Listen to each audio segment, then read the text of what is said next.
En el siguiente contenido audiovisual repasaremos algunos de los conceptos clave del trabajo práctico de embriología número 9, correspondiente al desarrollo de los órganos de los sentidos.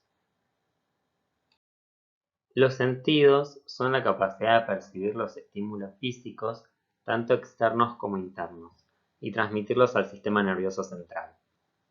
Los órganos sensoriales poseen receptores encargados de traducir los estímulos en señales nerviosas, que viajarán por vías neuronales aferentes hacia los distintos centros integradores. De allí, por medio de vías eferentes, los distintos efectores generarán una respuesta al estímulo. Dentro de los sentidos clásicos descritos, en este teórico abordaremos el desarrollo de los órganos de la visión y la audición. Será tarea del alumno conocer los mecanismos de desarrollo de los sentidos que quedan excluidos. Los órganos de los sentidos principales derivan en su mayor parte de las placodas ectodérmicas engrosadas que surgen a los lados de la placa neural durante las etapas embrionarias iniciales. Como dijimos anteriormente, en el teórico nos centraremos en las placodas involucradas en el desarrollo de la visión y la audición. Didácticamente podemos dividir al ojo en tres capas concéntricas. La más externa, la túnica fibrosa, formada en su región anterior por la córnea. Esta se continúa con la esclerótica y la misma con la dura madre, que rodea el nervio óptico. La túnica vascular está formada por la coroides, una capa caracterizada por pequeños vasos sanguíneos que irrigarán a los tejidos aledaños. La capa más interna, la capa neural, formada por la retina. Hacia el polo anterior del ojo, por detrás de la córnea, encontramos al iris, que delimita en forma de esfínter un espacio, la pupila. Por detrás de la pupila se encuentra el cristalino. Este se encuentra sujeto por el ligamento suspensorio del cristalino a los procesos ciliares. La función de los mismos también es la de producir humor acuoso, que fluirá desde la cámara posterior del ojo, entre el cristalino y el iris, hacia la cámara anterior, entre el iris y la córnea, donde se reabsorberá. Por detrás del cristalino se encuentra el espacio intraocular, relleno de una sustancia gelatinosa, el cuerpo vítreo. Las vías de transparencia por donde los rayos de luz pueden alcanzar la retina son la córnea, el humor acuoso, el cristalino y el cuerpo vítreo. En estadios tempranos del desarrollo, a ambos lados del diencéfalo, se expresa PAC6, un gen fundamental en el desarrollo del ojo.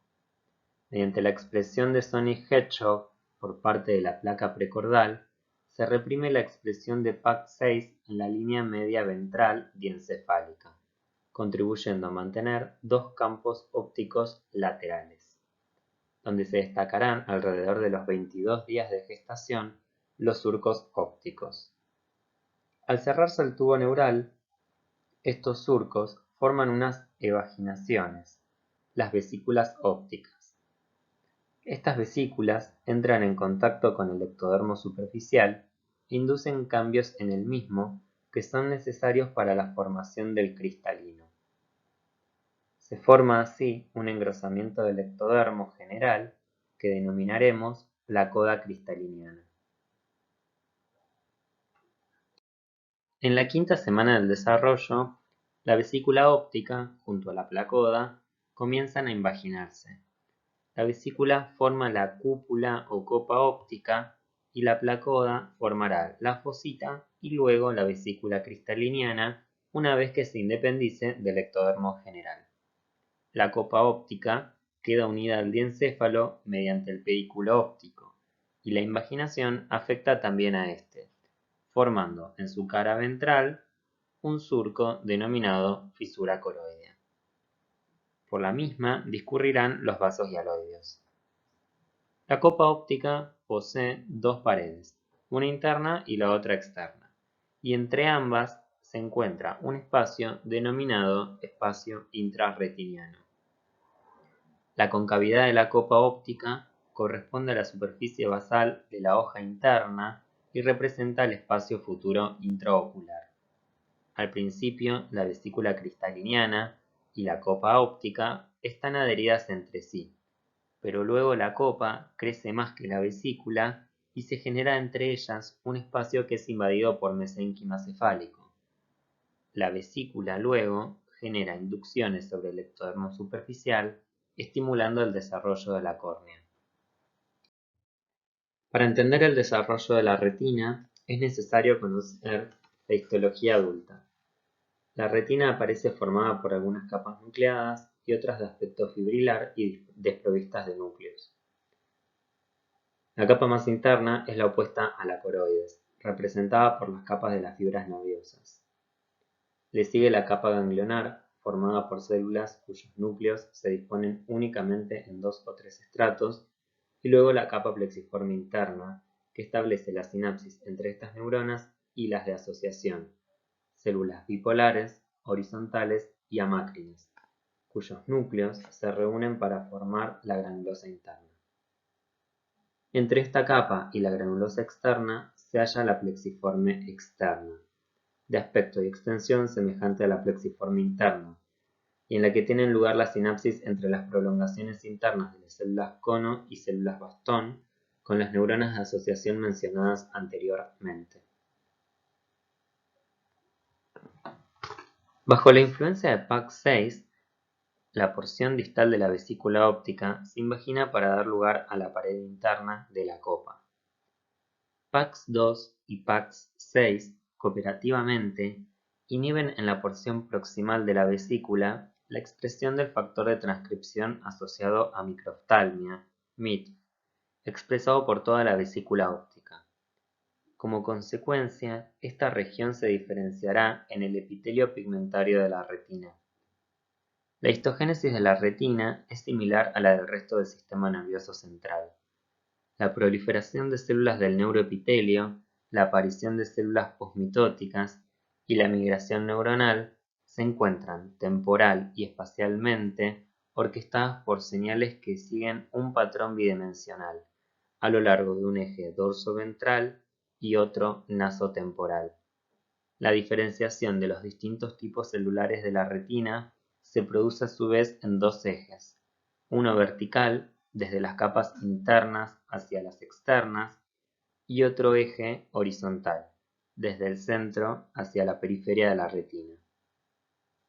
El espacio entre ambas hojas, interna y externa, como dijimos, se denomina espacio intrarretiniano.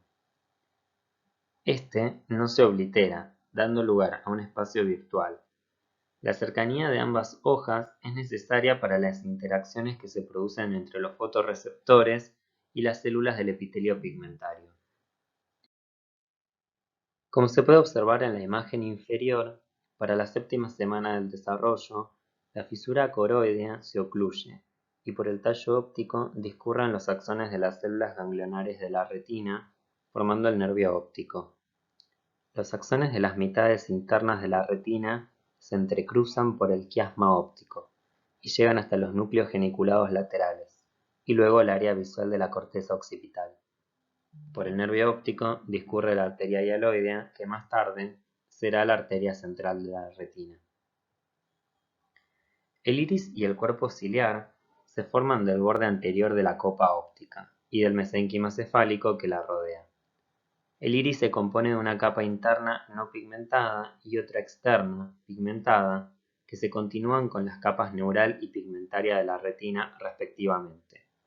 El mesénquima de la periferia acompaña el crecimiento y se delamina en dos hojas, una externa que entra en relación con el ectodermo general, formando el endotelio de la córnea, y otra lámina interna, la membrana irido-pupilar, que dará lugar al estroma del iris. La porción pupilar de esta lámina finalmente degenera. Los músculos esfínter y dilatador de la pupila se originan de células del epitelio anterior del iris, por lo que su origen es neuroectodérmico. A partir de ambas hojas, externa e interna, de la copa, es que se diferencian las células que darán lugar al cuerpo ciliar, y la hoja externa es la que posee células pigmentadas. El músculo del cuerpo ciliar se diferencia a partir de las células de la cresta neural del mesénquima que lo rodea. Durante su diferenciación, en el polo posterior del epitelio ciliar, se forman fascículos que se fijan en la región ecuatorial del cristalino y lo vinculan con las crestas de los procesos ciliares, donde también se inserta el músculo del cuerpo ciliar. Así se forman los ligamentos suspensorios del cristalino, que lo mantienen en posición y permiten la acomodación visual. Como se mencionó anteriormente, el tejido neural induce al ectodermo general al desarrollo de la vesícula cristaliniana. De similar modo, la vesícula cristaliniana interaccionará con el ectodermo general para que estas células se diferencien en el futuro epitelio anterior de la córnea. Es necesaria la presencia de PAC6 en el ectodermo general para que se produzca la inyección corneal. Las células del mesénquima cefálico migrarán al espacio comprendido entre el ectodermo general y la vesícula cristaliniana y, como mencionamos en varias oportunidades, formarán dos láminas, una profunda, la membrana irido-pupilar, y la más superficial dará lugar al endotelio de la córnea. Las células del epitelio anterior forman entre este y el endotelio una capa celular rica en colágeno, el estroma primario. Una segunda oleada migratoria de células del mesénquima cefálico se introducirán en el estroma primario y se diferenciarán en células de características fibroblásticas, dando lugar a un tejido conectivo denso, el estroma secundario. Luego se formará entre el epitelio y el estroma la membrana de Bowman, y entre el estroma y el endotelio la membrana de Descemet. Por último, en el desarrollo de la córnea, se constituye una vía transparente mediante la deshidratación del tejido, que depende de la eliminación de ácido hialurónico y de la influencia de las hormonas esteroideas que actúan sobre las bombas de sodio de las células del endotelio corneal. El otro cambio que se produce en estadios tardíos del desarrollo es en el radio de la curvatura de la córnea, en relación al globo ocular, y depende de varios factores mecánicos, entre los cuales se destaca la presión intraocular. Hacia la sexta semana del desarrollo, las células del polo posterior de la vesícula cristaliniana comienzan su diferenciación. Esta consiste en la elaboración de una estructura proteica cristalina y la pérdida del núcleo y de las organelas por parte de las células que la conforman. Las células del epitelio anterior poseen una alta capacidad proliferativa y las células se desplazan excéntricamente hacia el ecuador de la lente. Allí cesa la proliferación y comienza su diferenciación. De esta manera se van agregando sucesivamente capas concéntricas de fibras secundarias. Cuando las células declinan su actividad metabólica y se diferencian en fibras, es cuando las ramas de la arteria hialoidea comienzan a colapsar y a fibrosarse. La cámara anterior del ojo es el espacio comprendido entre el ectodermo y el cristalino junto al iris. Como mencionamos anteriormente, el mesénquima de esta región se diferencia en una lámina externa, el endotelio de la córnea, y una interna, la membrana iridopupilar. El espacio entre ambas es la cámara anterior del humor acuoso. Este espacio se extiende luego por detrás del iris y entre este y el cristalino por un proceso de cavitación. Esta segunda cavidad alcanza el cuerpo ciliar, donde se produce el humor acuoso y se forma la cámara posterior del humor acuoso. Cuando la porción pupilar de la membrana se disgrega, ambas cámaras quedan comunicadas a través de la pupila. La cavidad de la copa óptica se ve invadida tempranamente por un mesénquima laxo que forma una malla fibrilar y una sustancia gelatinosa, el cuerpo vítreo. Al principio, este es irrigado por la arteria hialoidea, que discurre, como mencionamos anteriormente, a través de la fisura coroidea. Luego, la porción distal y las ramas de la arteria hialoidea que irrigan al cristalino degeneran, quedando como vestigio el conducto hialoideo. La porción proximal, como mencionamos, dará lugar a la arteria central de la retina y a sus ramas. Los párpados comienzan a verse durante la 7ª semana del desarrollo, como pliegues cutáneos que crecen sobre la córnea. Para la 9ª semana del desarrollo, los párpados crecieron y se fusionaron. Esta fusión es transitoria y antes de su separación comienza la diferenciación de pestañas y de pequeñas glándulas que se encuentran en el borde palpebral. El espacio entre los párpados y el globo ocular se denomina saco conjuntival. En la fase de fusión de los párpados, comienzan a proliferar yemas epiteliales de la superficie lateral del ectodermo que darán lugar a las glándulas lagrimales. Estas comenzarán a producir lágrimas alrededor del 6º mes de vida postnatal. En esta segunda parte del teórico hablaremos del desarrollo del órgano de la audición, el oído. El oído es una estructura compuesta por 3 partes principales. El oído externo, que consta del pabellón y el conducto auditivo. La membrana timpánica delimita el oído externo del medio, que es un aparato de transmisión de las ondas sonoras formado por la caja del tímpano, donde se encuentra la cadena de huesecillos que conectan la superficie interna de la membrana timpánica con la ventana oval. La trompa de Eustaquio conecta el oído medio con la faringe, encargada de nivelar las presiones que se producen dentro del oído. Por último, el oído interno, que contiene un órgano sensorial encargado de la función auditiva, la cóclea, y del equilibrio, el aparato vestibular.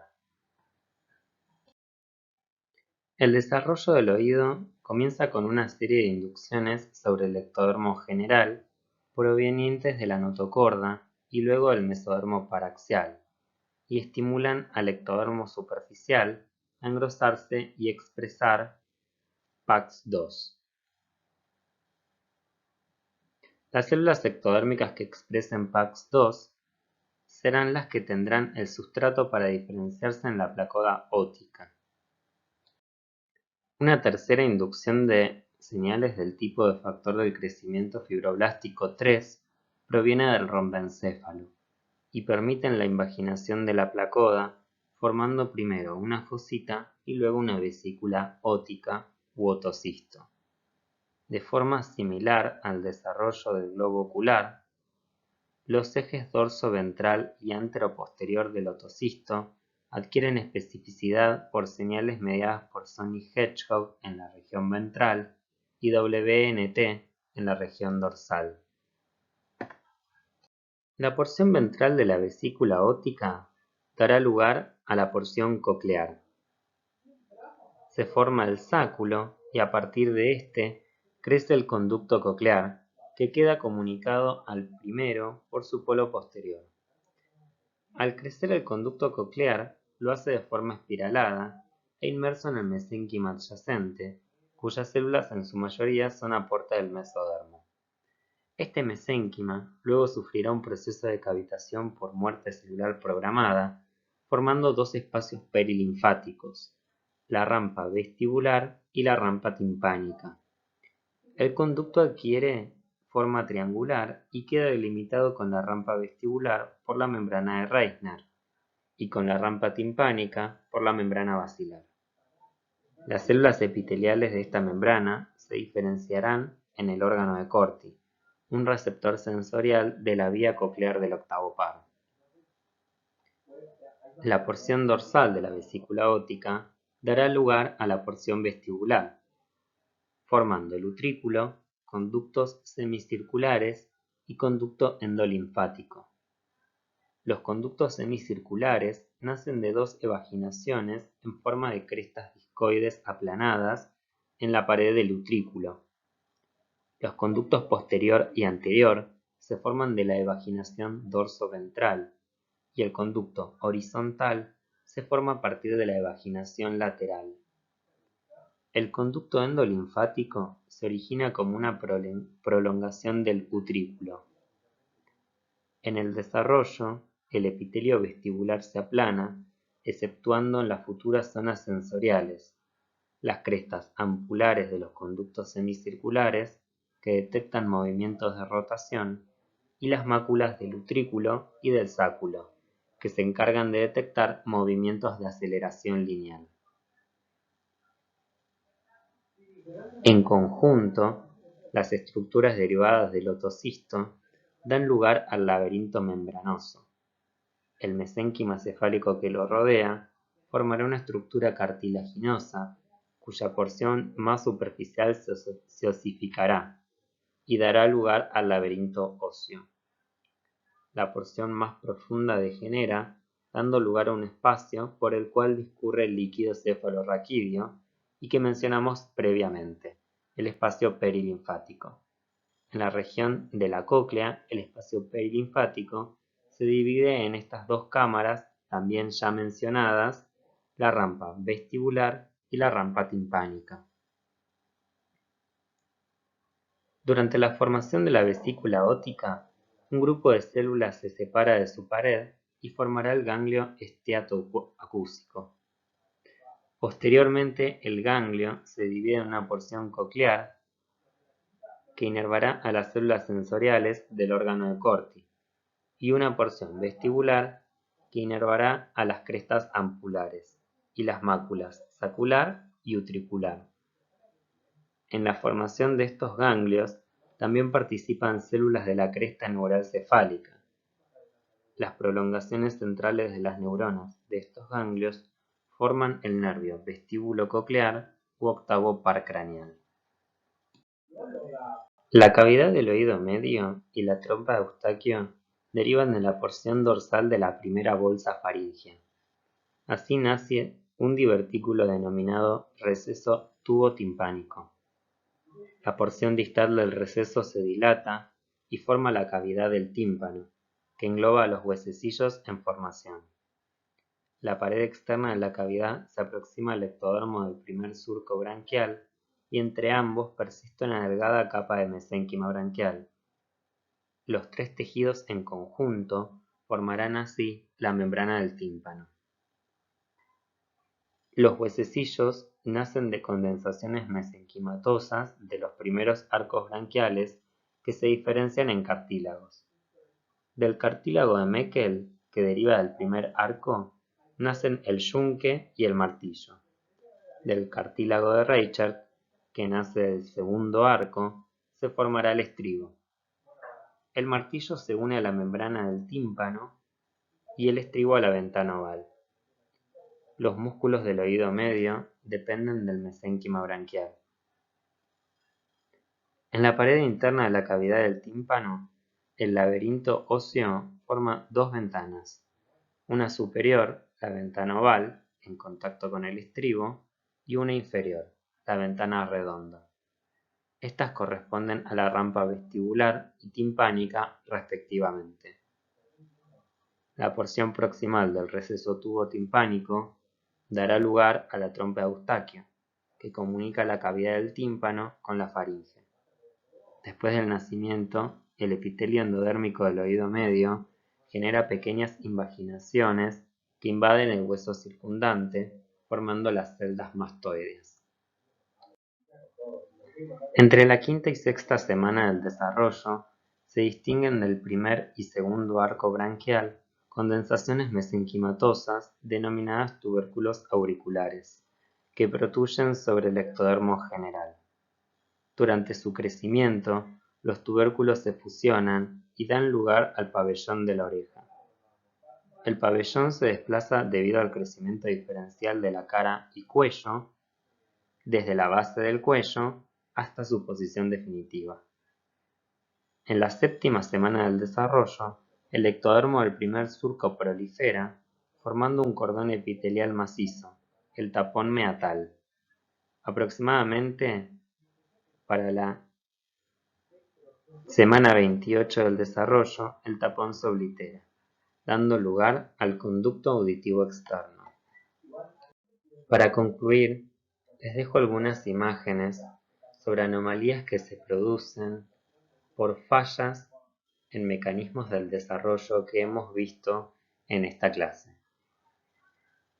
La idea es que ustedes discutan sobre estos mecanismos y qué fallas pueden ocurrir en los distintos encuentros que tendrán con sus jefes de trabajos prácticos.